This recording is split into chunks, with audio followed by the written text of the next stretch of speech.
12 na po ng tanghali. Nabanggit ko sa vlog ko kanina na inutusan ko si partner na mamili sa mga kulang natin ng mga paninda. So ito yung isang box na to at saka itong tatlong plastic na to. Ito lang muna mga kasari ang pinabili ko sa kanya kasi ayoko magtagal siya sa labas dahil medyo hindi pa tayo masyadong malakas.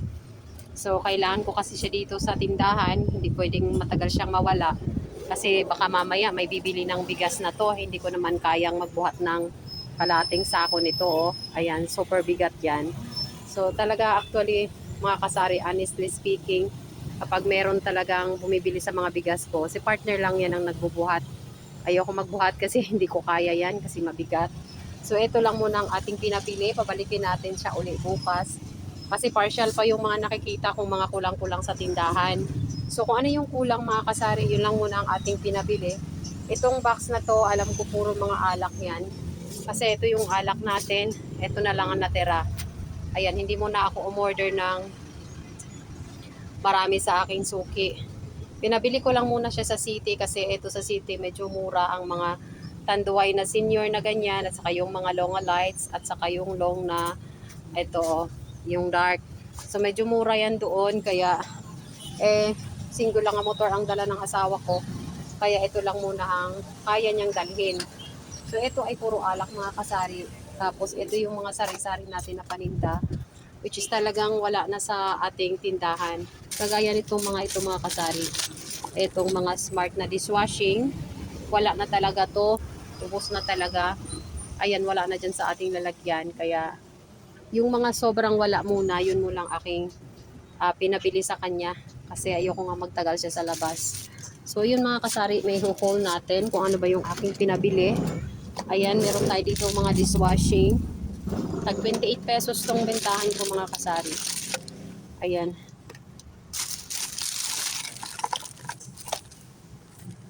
Tapos nagpadagdag din ako mga kasari ng kandila kasi dito kasi sa amin is daanan yung tindahan ko ng papunta sa sementeryo.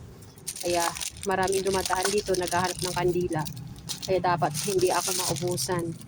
So ano yung mga fast moving na kailangan nating bilhin sa tindahan natin. Yun lang ang lagi nating ipabili. Kasi mas mabilis mag-roll yung pera natin kapag ang lagi nating tinitinda ay mga more on mga fast moving. Kagaya nitong dilata ko na to, ito si Chinese style luncheon meat, pure foods ito mga kasari. Benta ko nito ay 42 pesos.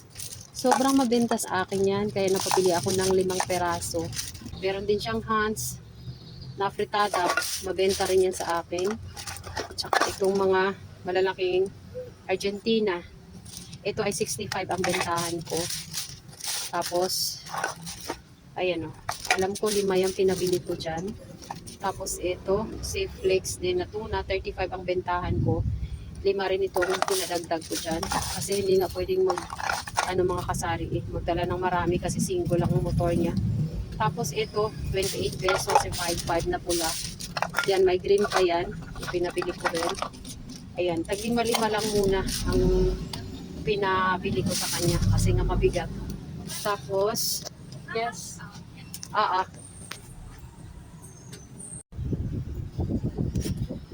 Tapos dito naman mga kasari sa kabilang plastic, kung ano lang yung talagang sobrang needed ko dito sa tindahan, yun lang muna pinabili ko. Like itong Moncher na yan, sobrang mabenta yan. Like 15 pesos ang bentahan ko dyan. So kailangan ko siyang pabilin yan, kaya bumili siya ng isa. Tapos eto mga kasari, itong si Mang Tomas, sobrang kailangan ko rin ito dahil wala na to. Kagabi may bumili nito, naghanap, wala akong maibigay kasi wala na pala kaming Mang Tomas. Tapos ayan, so 10 piraso ang pinabili ko sa kanya.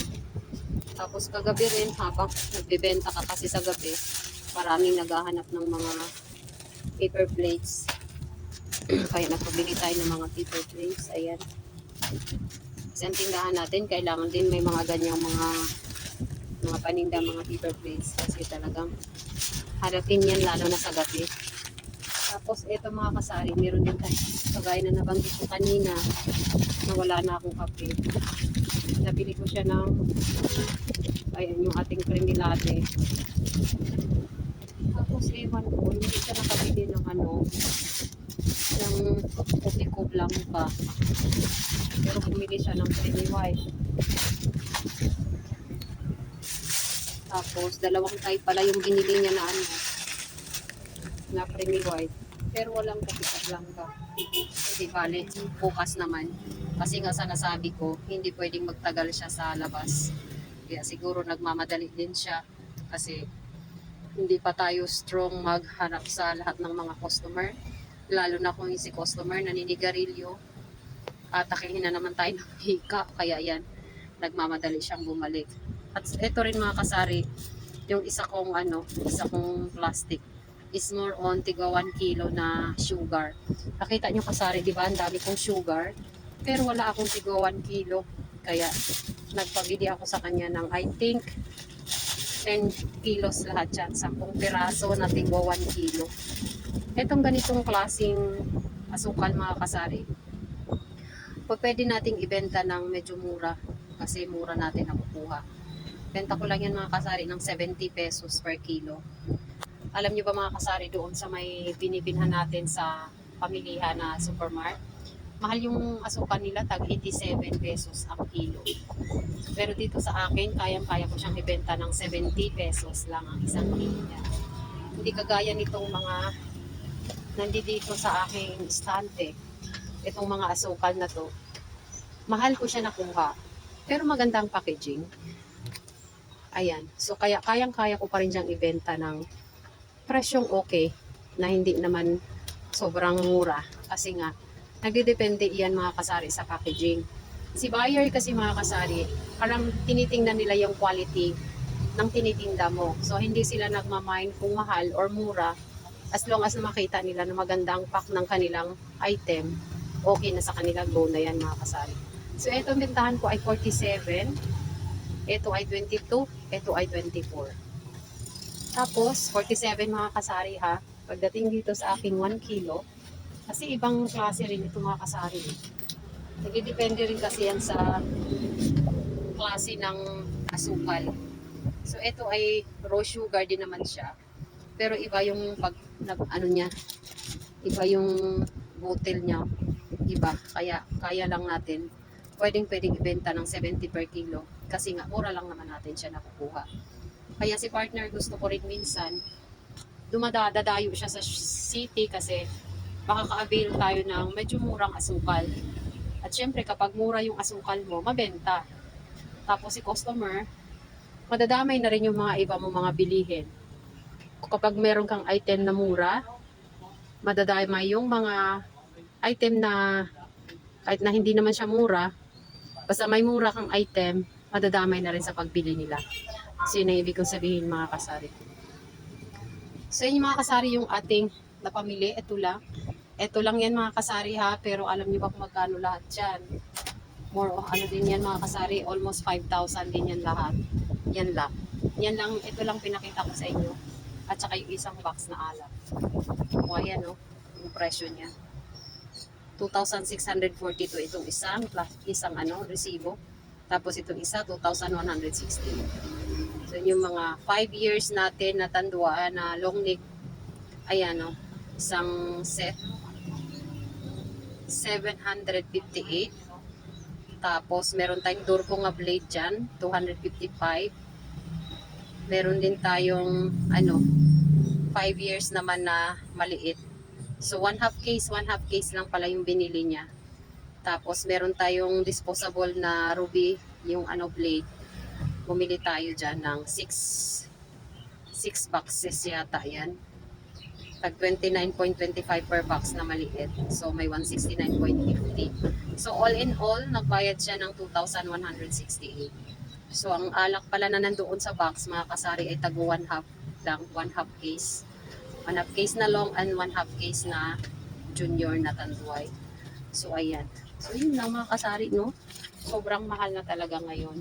Kasi yung 5,000 mo, sumukli na lang ng 100 plus. Tapos ito lang yung mga naipamili natin. So yun, kung kayo ay magsari-sari store, makikita nyo naman na ang 5,000 kung ilan lang ang inabot. So ito lang ay inabot niya.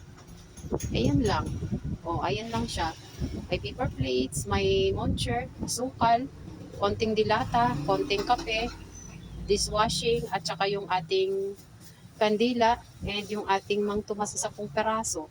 So, yun lang inabot sa halagang almost 5,000 mga kasari. So, kayo dyan, kung magsari-sari store kayo, kayo na lang humusga.